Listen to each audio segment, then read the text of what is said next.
Hello friends, तो कैसे हो आप सब। बिल्कुल मस्त। तो देखो, ज्योग्राफी का एग्ज़ाम 13 नवंबर को है, सभी को पता है, बार बार बताने की कोई ज़रूरत नहीं है। और आपकी तैयारी बहुत गजब वाली चल रही होगी, बहुत शानदार प्रिपरेशन होगी आपकी, क्योंकि अब की बार भगवान हमें तैयारी के लिए बहुत गजब टाइम दे रहा है। टाइम बढ़ाता जा रहा है कि करो बेटा हो तैयारी, अब की बार निकालो जेआरएफ। ठीक है जी। और हाँ, किसी के पास यदि मेरे पास ज़्यादा क्वेश्चन इकट्ठे नहीं हो पाए, यदि किसी के पास अल्फ़ा बीटा और गामा से रिलेटेड ऑब्जेक्टिव क्वेश्चन है किसी के पास, तो प्लीज़ ज़रूर शेयर करें मेरे साथ, क्योंकि यहाँ से एक या दो क्वेश्चन आते हैं। एक क्वेश्चन तो 100% आता है अल्फ़ा बीटा और गामा से। तो यदि किसी के पास इससे रिलेटेड कोई भी ऑब्जेक्टिव क्वेश्चन हो तो मेरे पास ज़रूर शेयर करना, क्योंकि मेरे को इससे रिलेटेड क्वेश्चन नहीं मिल पा रहे। जब बहुत सारे क्वेश्चन इकट्ठे हो जाएंगे 5-10, तो मैं उनको बहुत सही ढंग से समझा दूंगा। ठीक है। तो आप मेरे व्हाट्सअप नंबर हैं, वैसे मैं अपने हर वीडियो में शेयर करता हूँ, 7891350470। ठीक है। इन नंबर पर मेरे को अल्फ़ा बीटा और गामा से रिलेटेड कोई भी क्वेश्चन हो तो प्लीज़ ज़रूर शेयर करना, क्योंकि ये आपके लिए बहुत बेनिफिट रहेगा। आपको एक क्वेश्चन पता है तो आप एक क्वेश्चन शेयर करो, फिर किसी दूसरे को पता है एक क्वेश्चन तो वो शेयर करो, और उन सभी क्वेश्चनों को मिला के मैं और आपको अच्छे तरीके से समझा दूंगा, जिससे आपका कॉन्सेप्ट भी क्लियर हो जाएगा और इससे रिलेटेड आपके पास बहुत सारे क्वेश्चन भी आ जाएंगे। ठीक है जी। और हाँ, यदि किसी को पीडीएफ लेनी है ज्योग्राफी की बहुत गजब वाला स्कोर करने के लिए, तो ये मेरे व्हाट्सअप नंबर है, इनके ऊपर आप पीडीएफ भी ले सकते हो। निम्नलिखित पारिस्थितिकी वर्गीकरणों पर विचार करो। टैगा, उष्णकटिबंधीय सदापर्णी, उष्णकटिबंधीय पर्णपाती और टुंड्रा। इन पारिस्थितिकी वर्गीकरणों में ध्रुव लता परिणाम का घटता क्रम है। एल्बिडो वैल्यूज का घटता हुआ क्रम बताना है। तो देखो, सबसे पहले तो मैं बताऊं एल्बिडो क्या होता है। एल्बिडो होता है कि पृथ्वी द्वारा सूर्य से किरणें आती हैं, तो जो सूर्य की किरणें होती हैं वो पृथ्वी पर कौन सी क्रिया के द्वारा पहुंचती हैं? संवहन क्रिया द्वारा पहुंचती हैं। सूर्य की किरणें पृथ्वी तक संवहन क्रिया के द्वारा पहुंचती हैं। अब एल्बिडो क्या होता है कि पृथ्वी द्वारा अवशोषित ऊष्मा एवं परावर्तित किरणों या परावर्तित ऊष्मा के बीच के अंतर को, पृथ्वी द्वारा अवशोषित ऊष्मा एवं परावर्तित ऊष्मा के बीच के अंतर को एल्बिडो कहते हैं। और हर एक पदार्थ का एल्बिडो अलग होता है। एवरेज एल्बिडो होता है 35%। ठीक है। घास का अलग होता है, कंकड़ पत्थर का अलग होता है। सर्वाधिक एल्बिडो होता है बर्फीय क्षेत्र का, जो बर्फ़ होती है उसका एल्बिडो सर्वाधिक होता है। तो जो एल्बिडो है बर्फ़ का सर्वाधिक होता है। आपने देखा होगा कई फ़ोटोज़ में कि जो बर्फीले क्षेत्रों के अंदर घूमने के लिए जाते हैं वो सभी के सभी चश्मे का यूज करते हैं, ग्लास का यूज करते हैं, गॉगल का यूज करते हैं। वो क्यों करते हैं? वो फैशन की वजह से नहीं करते, उनको करना पड़ता है, क्योंकि बर्फीले क्षेत्र से क्या होती हैं, जो किरणें होती हैं वो ऐसे कैसे परावर्तित होती हैं, बिल्कुल भी अवशोषित नहीं हो पाती, कोई नामात्र अवशोषित हो पाती हैं, तो ऐसे कैसे परावर्तित होती हैं। तो जब वो पूरी की पूरी किरणें परावर्तित हो रही हैं तो उनसे हमारी आँखों को नुकसान पहुँचने का खतरा होता है। तो उस खतरे को बचने के लिए ग्लास का प्रयोग किया जाता है। ठीक है। तो एल्बिडो सर्वाधिक किसका होता है? टुंड्रा क्षेत्र का होता है। तो अब टुंड्रा क्षेत्र से नीचे आते जाओ, ध्यान रखना, टुंड्रा प्रदेश का एल्बिडो सर्वाधिक होता है, विषुवत-रेखीय क्षेत्र का एल्बिडो कम होता है। ठीक है। टुंड्रा का एल्बिडो सर्वाधिक होता है, विषुवत-रेखीय क्षेत्र का कम होता है। टुंड्रा के जस्ट कौन सा होता है? टेगा क्षेत्र। टेगा के जस्ट नीचे कौन सा होता है? पर्णपाती क्षेत्र। और पर्णपाती क्षेत्र से नीचे होता है उष्णकटिबंधीय सदापर्णी क्षेत्र। ठीक है। सर्वाधिक एल्बिडो टुंड्रा क्षेत्र का, उससे कम टेगा का, उससे कम पर्णपाती का और उससे कम सदापर्णी का। ठीक है। समझ में आ गई ये बात? बहुत शानदार वाला क्वेश्चन है, इसके ऊपर डिस्कस करो कि निम्नलिखित जलवायु दशाओं उत्तरी गोलार्ध पर विचार करो। एक साइड मंथ दिए हुए हैं, टेम्परेचर दिया हुआ है और वर्षा दी हुई है, और इनके पाए जाने की सर्वाधिक संभावना है। आपको बताना है कि ये जलवायु दशाएं कौन से क्षेत्र में पाई जाती हैं। तो देखो, इस क्वेश्चन में आपको जब कोई भी ऐसा क्वेश्चन आए वहाँ पर आपको दो बातों पर फोकस करना है, बरसात पर और टेम्परेचर पर। ठीक है। यहाँ पर देखो, बरसात और टेम्परेचर, इस एरिया में सर्वाधिक है, मतलब जून जुलाई अगस्त और सितंबर, जून जुलाई अगस्त और सितंबर के महीने में बरसात भी सर्वाधिक हो रही है, टेम्परेचर भी सर्वाधिक है। वहीं बात की जाए यदि जनवरी फरवरी दिसंबर और नवंबर, इन महीनों में टेम्परेचर भी कम है, बरसात भी कम है। ठीक है, तो यहाँ से हम सीधा अनुमान लगा सकते हैं कि यहाँ पर कौन सी जलवायु है, 3 प्रकार की जलवायु पाई जाती है। जो चीन का प्राकृतिक क्षेत्र है वहाँ पर ऐसी जलवायु पाई जाती है, चाहे मानसूनी प्रदेश हो, मानसूनी प्रदेश में भी ऐसी जलवायु पाई जाती है। ठीक है, लेकिन जो 3 प्रकार के प्राकृतिक क्षेत्र है वहाँ पर सर्वाधिक मात्रा में इस प्रकार की पाई जाती है। यदि ये ऑप्शन नहीं होता ना तो भाई हम ये सही करते हैं। ठीक है, ध्यान में रखना, यदि ये ऑप्शन नहीं होता तो हम ये सही करते हैं। तो ये था। अगला क्वेश्चन, हर दिन कमोवेश एक सा ही होता है। सुबह समुद्री मंद पवन के साथ साफ और उजली होती है। जैसे जैसे सूर्य आकाश में ऊपर चढ़ता जाता है गर्मी बढ़ती जाती है, घने बादल बनने लगते हैं, फिर बादलों की गरज और बिजली की चमक के साथ वर्षा होने लगती है, लेकिन वर्षा शीघ्र ही समाप्त हो जाती है। उद्धत उद्धरण में निम्नलिखित क्षेत्रों में से किसका वर्णन किया जाता है? बताओ, सवाना का, विषुवतीय का, मानसूनी का या भूमध्य सागरीय का? बहुत गजब का क्वेश्चन है। देखो यहाँ पर आपको स्पेशल देखना है, बादलों की गरज और बिजली की चमक के साथ बरसात का होना, लेकिन बरसात का शीघ्र ही समाप्त होना। ये हमें एक सिंबल दे रहा है। किसका सिंबल दे रहा है? विषुवतीय वर्षा का। जो विषुवतीय क्षेत्रों में बरसात होती है वहाँ पर बरसात कैसे होती है? संवहनीय प्रकार की बरसात होती है।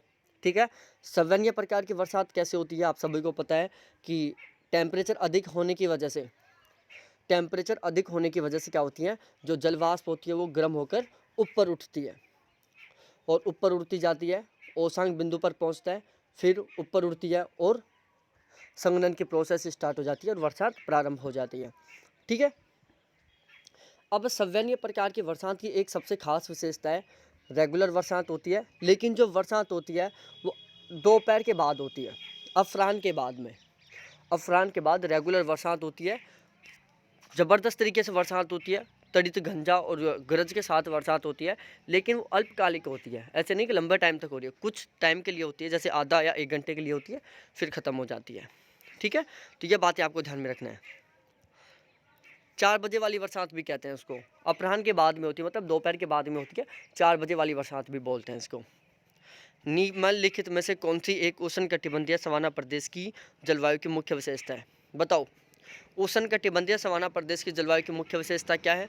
वर्ष भर बरसात होना, केवल शीतकाल में बरसात होना, अत्यंत अल्पकालिक शुष्क ऋतु, निश्चित शुष्क तथा आर्द्र ऋतु। तो देखो यहाँ पर सही आंसर क्या होगा, मैं बता देता हूँ आपको। देखो, उष्णकटिबंधीय सवाना प्रदेश की जलवायु की मुख्य विशेषता क्या होती है? निश्चित शुष्क और आर्द्र ऋतु। जो सवाना प्रदेश होता है उसकी एक सबसे खास बात ये है कि यहाँ पर जो शुष्क और आर्द्र ऋतु होती हैं वो निश्चित होती हैं, बिल्कुल फिक्स होती हैं। शुष्क और जो आर्द्र ऋतु होती हैं वो बिल्कुल स्पष्ट होती हैं। यहाँ पर आगे बात करते हैं,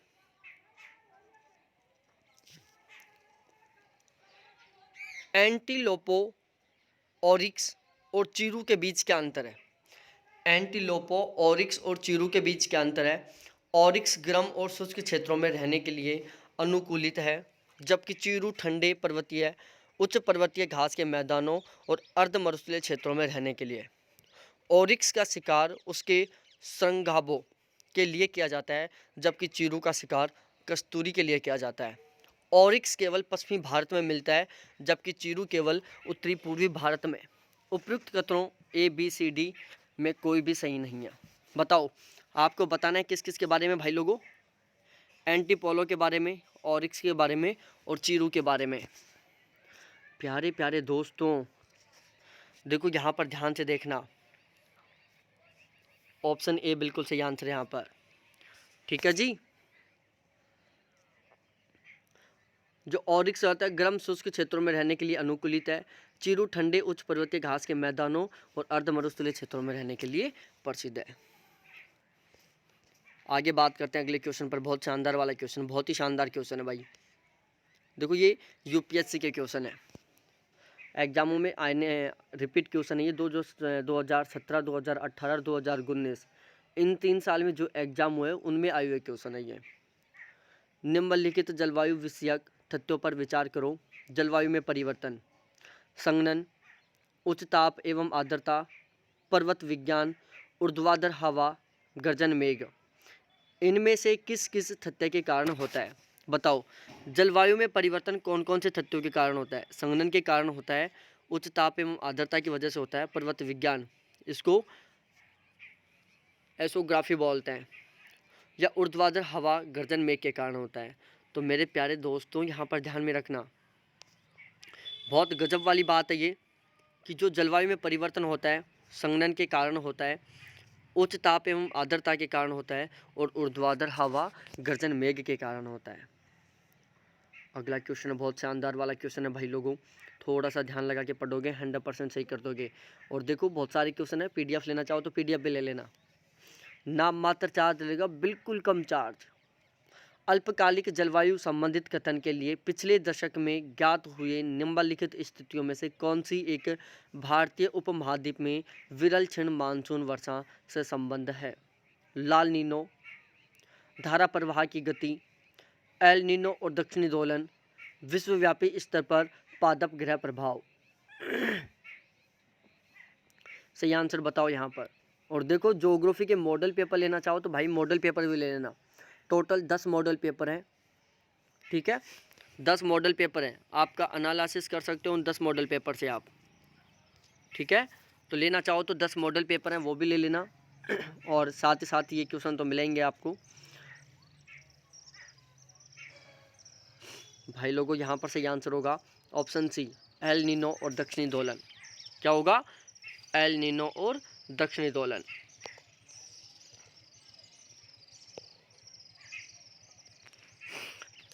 निम्न कथनों पर विचार करो। पहला, भूमध्यवर्ती क्षेत्रों में वर्ष 4 मुख्य ऋतुओं में विभाजित होता है। भूमध्य सागरीय क्षेत्रों में गर्मियों में अधिक वर्षात होती है।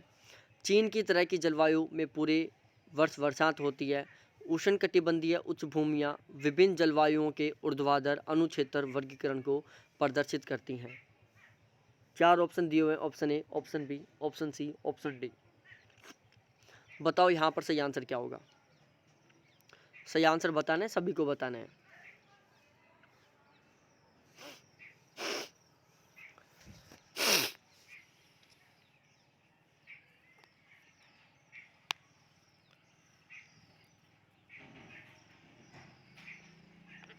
चलो मैं बताता हूँ भाई लोगों। देखो यहाँ पर तीसरा और चौथा बिल्कुल सही है कि चीन की तरह की जलवायु में पूरे वर्ष बरसात होती है। एक मिनट, बिल्कुल सही है ना। इसके अलावा उष्णकटिबंधीय उच्च भूमियाँ विभिन्न जलवायु के ऊर्ध्वाधर अनुक्षेत्र वर्गीकरण को प्रदर्शित करते हैं, ठीक है, ये ध्यान में रखना है आपको। देखो भूमध्य सागरीय क्षेत्रों में गर्मियों में अधिक बरसात होती है, ये बात तो गलत है। जो भूमध्य सागरीय क्षेत्र होता है वहाँ पर सर्दियों में बरसात होती है, तो ये दोनों बातें तो यहीं से गलत हो गई। भूमध्यवर्तीय क्षेत्रों में वर्ष 4 ऋतुओं में विभाजित होता है, ठीक है। यहाँ पर जो दूसरी बात है ये यहाँ पर गलत हो रही है। भूमध्य सागरीय क्षेत्रों में ध्यान में रखना, शीत ऋतु में बरसात होती है, ग्रीष्म ऋतु शुष्क होती है। देखो थोड़ा ध्यान से पढ़ना। भूमध्य रेखीय वर्षा वाली पेटी का विस्तार, भूमध्य रेखीय नहीं सॉरी, यहाँ पर भूमध्य सागरीय, ठीक है, यहाँ पर भूमध्य सागरीय वर्षा वाली पेटी का विस्तार 30 से 45 डिग्री अक्षांशों के बीच में। यहाँ पर बरसात शीतकाल में पछुआ पवनों के द्वारा होती है, और इस क्षेत्र में जो बरसात होती है वो चक्रवाती बरसात होती है। ग्रीष्म ऋतु में ITC-Z के उत्तर की तरफ खिसकने से ये क्षेत्र व्यापारिक पवनों के दायरे में आ जाते हैं। इससे यहाँ प्रति चक्रवाती दशा उत्पन्न होती है, अतः ग्रीष्म ऋतु में सूखे की स्थिति होती है, ठीक है। ये सारी बातें आपको ध्यान में रखनी है।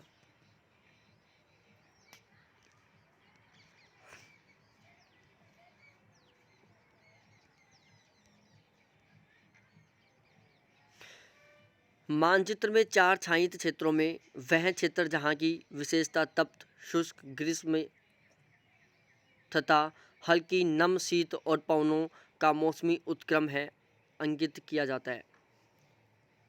इसको हटाओ, यहाँ पर सही ढंग से नहीं दिख रहा। अगले क्वेश्चन में पवनों का मौसमी उत्क्रमण किसका प्ररूपी अभिलक्षण है? पवनों का मौसमी उत्क्रमण किसका प्ररूपी अभिलक्षण है? भूमध्य रेखीय जलवायु का, भूमध्य सागरीय जलवायु का, मानसून जलवायु का, उपयुक्त सभी का। बताओ, बहुत गजब का क्वेश्चन है, बहुत गजब का भाई लोगों, मानसूनी पवनों का। ठीक है, पवनों का मौसमी उत्क्रमण किसका प्ररूपी अभिलक्षण है? मानसूनी जलवायु का। मानसूनी जलवायु क्यों पैदा हो रही है? उसका सबसे बड़ा कारण है पवनों का मौसमी परिवर्तन।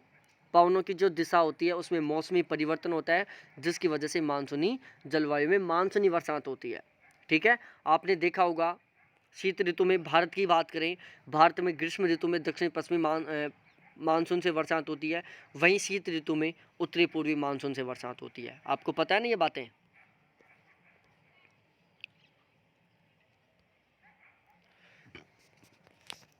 कथन ए, भूमध्य रेखा के निकट के क्षेत्रों में वर्ष भर बरसात होती है। भूमध्य रेखा के निकट अधिकांश अपराह्नों में उच्च ताप तथा उच्च आर्द्रता के कारण सवनीय बरसात होती है। 4 ऑप्शन है, बताओ सही आंसर क्या होगा? बहुत गजब का क्वेश्चन है भाई, बहुत ही गजब का क्वेश्चन है। आंसर सही आना चाहिए बस। गलत आंसर दोगे तो समझो बहुत बड़ी गलती कर रहे हो आप इस क्वेश्चन में। ठीक है, इस क्वेश्चन का गलत आंसर देने का मतलब है बहुत बड़ी गलती करना। अरे भाई लोगों, यहाँ पर सही आंसर मैं बताता हूँ क्या होगा आपको। देखो जी, यहाँ पर सही आंसर है ऑप्शन ए। ठीक है भाई, जो भूमध्य रेखीय क्षेत्र होता है वहाँ पर वर्ष भर बरसात होती है। उसका प्रमुख कारण क्या होता है? यहाँ पर अपराह्न बाद उच्च ताप और उच्च आर्द्रता के कारण सवनीय बरसात होती है।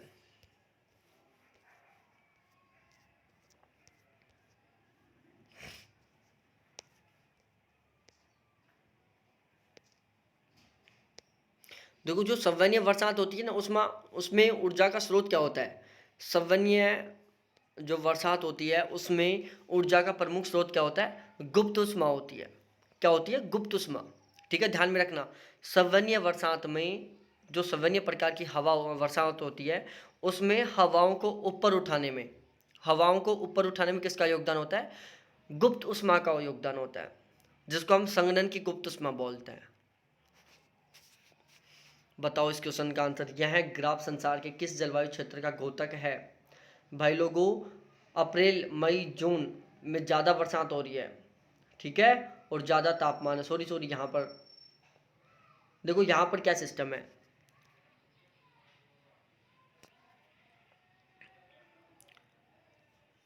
मई जून जुलाई में, अप्रैल मई जून इन 3 महीनों में अधिक बरसात हो रही है, इन 3 महीनों में। और टेम्परेचर की बात की जाए तो टेम्परेचर अगस्त में सर्वाधिक है, इधर मार्च और अप्रैल में सर्वाधिक है। बताओ, जबकि दिसंबर और जनवरी दोनों में टेम्परेचर भी कम है और बरसात भी कम है। तो भाई लोगों, ये है आर्द्र शुष्क उष्णकटिबंधीय का। किसका?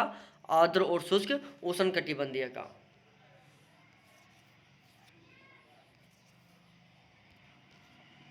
अगला क्वेश्चन बहुत शानदार है भाई।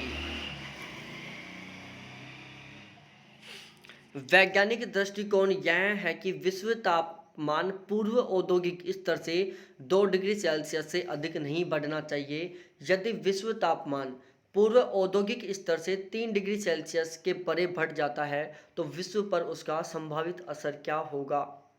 स्थलीय जीवमंडल का एक नेट कार्बन स्रोत की ओर प्रवृत्त होगा। विस्तृत प्रवाल मर्त्यता घटित होगी। सभी भूमंडलीय आर्द्र भूमि स्थायी रूप से लुप्त हो जाएंगी। अनाजों की खेती विश्व में कहीं भी संभव नहीं होगी। बताओ भाई सही आंसर क्या होगा? तो मेरे प्यारे प्यारे साथियों, यहाँ पर सही आंसर क्या हो रहा है? यहाँ पर सही आंसर है ऑप्शन बी, पहली और दूसरी। देखो, यदि टेम्परेचर 3 डिग्री सेल्सियस से ज़्यादा बढ़ जाता है तो उसका साइड इफेक्ट क्या पड़ेगा? नेट कार्बन स्रोत को और प्रवृत्त होगा। ठीक है, प्रवाल मृत्यता घटती जाएगी, घटित होगी। जो प्रवाल मृत्यता है मतलब प्रवाल विरंजन, प्रवाल मृत्यता को हम क्या बोलते हैं? प्रवाल विरंजन बोलते हैं। प्रवाल विरंजन की घटना घटित होना प्रारंभ हो जाएगी। सभी भूमंडलीय आर्द्र भूमि स्थायी रूप से लुप्त हो जाएंगी, ये बात गलत है। ठीक है, अनाजों की खेती विश्व में कहीं भी संभव नहीं होगी, ये बात भी गलत है।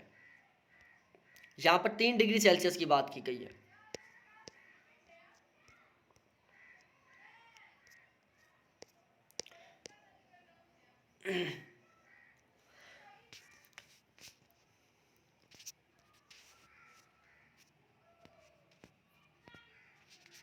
कथन ए, भूमध्य रेखा के दोनों ओर 5 से 8 डिग्री अक्षांशों तक के क्षेत्रों में वर्ष भर बरसात होती है।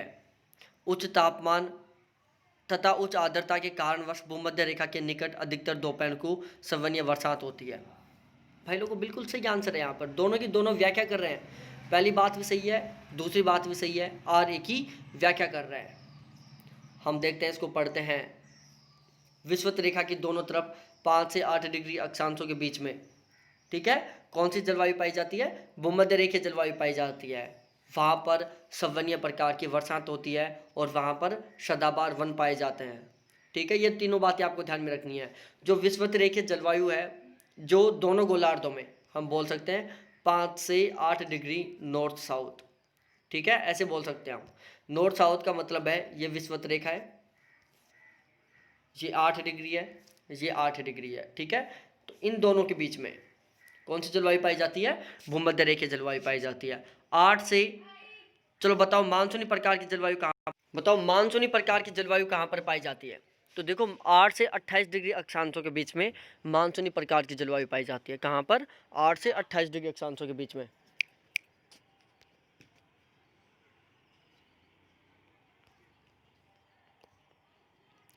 निम्नलिखित में से कौन सी विषुवतीय वनों का की अद्वितीय विशेषता है?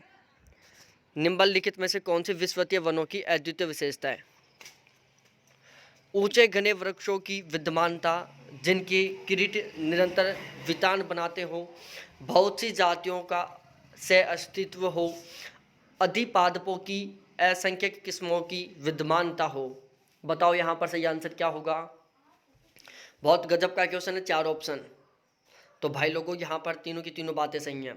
देखो विषुवतीय रेखीय जो जलवायु प्रदेश है वो 5 से 8 डिग्री अक्षांशों के बीच में पाई जाती है, मैंने अभी बताया था।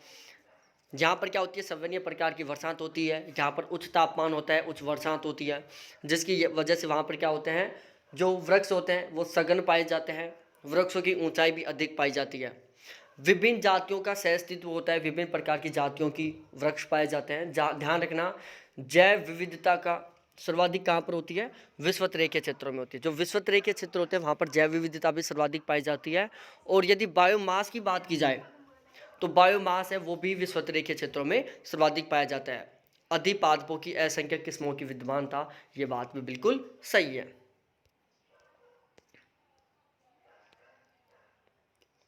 ओ भाई कितना गजब का क्वेश्चन है। टेम्परेचर दिया हुआ है और वर्षांत दी हुई है, ठीक है। टेम्परेचर वर्षांत एक कॉलम, टेम्परेचर वर्षांत दूसरा कॉलम। औसत टेम्परेचर और औसत वर्षांत दी हुई है। औसत टेम्परेचर 12.8 डिग्री सेल्सियस है, औसत वर्षांत 54.9 डिग्री सेल्सियस है। आपको बताना है कि कौन सी विशेषता है ये। आपने थोड़ा थोड़ा भी पढ़ा हुआ है जलवायु प्रदेश, तो इन क्वेश्चनों को आप कभी भी गलत नहीं करोगे। और इन क्वेश्चनों को गलत करने का मतलब है कि आपने जलवायु प्रदेशों को बिल्कुल भी नहीं पढ़ा है, अभी तक टच भी नहीं किया है, ये ध्यान में रखना है आपको। तो भाई लोगों यहाँ पर क्या हो रहा है, देखो यहाँ पर देखो टेम्परेचर में क्या हो रहा है।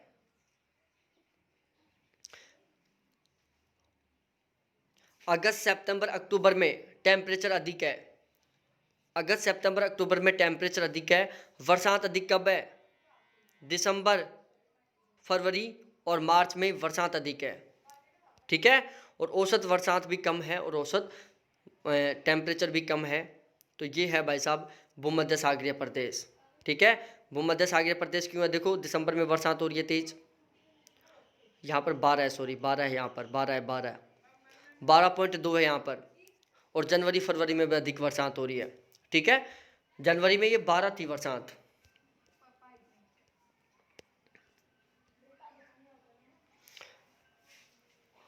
अगला क्वेश्चन, निम्नलिखित कथनों पर विचार कीजिए। भारत में क्षेत्रीय विषमताएं अत्यधिक हैं और हाल के वर्षों में बढ़ती रही हैं, क्योंकि केवल चुने गए स्थलों में ही बार बार निरंतर निवेश किया जाता रहा है। इसके अलावा कुछ क्षेत्र कृषि जलवायु रूप से विकास किए जाने की कम अनुकूल हैं, कुछ क्षेत्र कृषि भूमि संबंधित रूपांतरण की ओर बिल्कुल ही अनभिमुख बने हुए हैं और इसके परिणाम स्वरूप सामाजिक और आर्थिक अवसरों के अभाव का सामना कर रहे हैं। कुछ क्षेत्र निरंतर राजनीतिक अस्थिरता का सामना करते रहे हैं। Option A, option B, option C और ऑप्शन डी, 4 ऑप्शन है, ठीक है। और ध्यान रखना, कल से मैं रिटर्न में क्वेश्चन दिया करूँगा। ज्योग्राफी के समथिंग कल मैं 50 क्वेश्चन कराऊंगा रिटर्न में। मेरी हैंड राइटिंग में क्वेश्चन रहेंगे, सारे के सारे बहुत इंपॉर्टेंट क्वेश्चन रहेंगे, विद डिस्क्रिप्शन रहेंगे, ठीक है। ये आपको ध्यान में रखना है। तो भाई लोगों यहाँ पर सही आंसर है ऑप्शन ए। पहली, दूसरी और तीसरी बात सही है यहाँ पर। पहली बात कौन सी थी कि केवल चुने हुए स्थलों में बार बार निरंतर निवेश किया जाता रहा है। और दूसरी और तीसरी बात क्या है? दूसरी बात है कुछ क्षेत्र कृषि जलवायु रूप से विकास किए जाने के कम अनुकूल हैं और कुछ क्षेत्र कृषि भूमि संबंधित रूपांतरण की ओर बिल्कुल ही अनभिमुख बने हुए हैं और इसके परिणाम स्वरूप सामाजिक और आर्थिक अवसरों के अभाव का सामना कर रहे हैं, ठीक है। तो इसी के साथ हमारी आज की क्लास का द एंड होता है। और यदि आप जलवायु विज्ञान से रिलेटेड, जलवायु से रिलेटेड इंपॉर्टेंट क्वेश्चनों की PDF लेना चाहते हो तो आप PDF ले सकते हो। ये इतने क्वेश्चन है, बहुत सारे क्वेश्चन है, ये समथिंग 55 क्वेश्चन है। और PDF लेने के लिए वो मेरे कॉन्टैक्ट नंबर है 7891350470 पर चैट करें। थैंक्स देखने के लिए, बाय।